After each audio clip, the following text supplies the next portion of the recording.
Greetings and welcome to another video. Yes, it is true. According to some unreliable websites on the internet, only 10% of Final Fantasy players participate in its highest difficulty level, namely Extreme Trials, Savage and Ultimate raids. But even if that number is much higher, which I absolutely believe it is, at least for Savage and Extreme Trials, equipment in Final Fantasy scales much less progressively than in World of Warcraft or Diablo or heck even single player games. Which means upgrading your crafted market board weapon to the one received from Tomestones of Comedy might grant your job less of a boost than expected. The funny thing, however, this boost on the weapon specifically is actually the strongest upgrade you can have, because weapon damage and a big portion of main stats that these weapons offer are scaling better than secondary stats do, or at least they provide a better boost. Nonetheless, even with these stats added over multiple item pieces, it requires the player to perform their rotation optimally to really show the difference.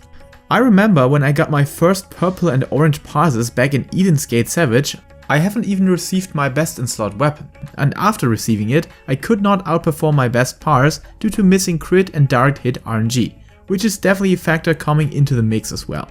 So to make gear differences of 10 to 20 item levels really show, you have to perform your rotation nicely and need solid crit and direct hit RNG. Some jobs more, some jobs less of course.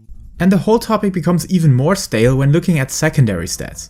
I mean, there are certain cases where getting gear with stats like tenacity, piety, or in certain cases even skill or spell speed might be counterproductive, but overall and for most situations you could easily just do your sack of nuts grind, the weekly alliance raids, or just receive a full set of augmented Diadocus gear, instead of taking a closer look at all the secondary values at all. I absolutely bet when I simply get all my tanking gear onto 660 item level without taking into account any secondary stat optimization, I will still deal more damage than with a good mix of Thalea pieces, augmented Diadocus and the upgraded Credendum stuff. But of course, I would love to see the difference between full augmented Credendum versus Savage Ascension gear plus Tombstone gear combined. But more to that in another video, because now all of this is accumulated under the first mentioned diminishing return. That your performance needs to be top of the line and RNG Nova needs to be on your side too.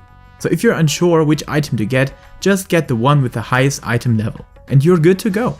If you care about in-depth optimization and want to increase your damage output, check out my secondary stats overview for each job found in the description, or visit sources like the Balanced Discord FFXIV, whose link can also be found in the description. Of course, all of this can lead to a very stale gear upgrading curve and experience, but on the other hand, catching up to participate in the most recent content is way easier than in any other game right now.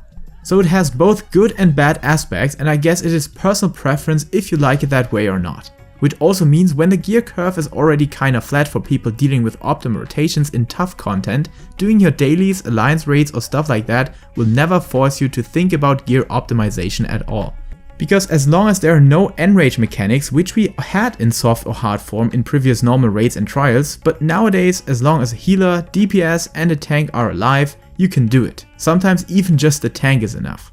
So no matter if you like the gearing system or not, it is very forgiving and beginner friendly, and theory crafting the last pinches of optimization for your job is only really worth doing if you're tackling Savage and Ultimate content.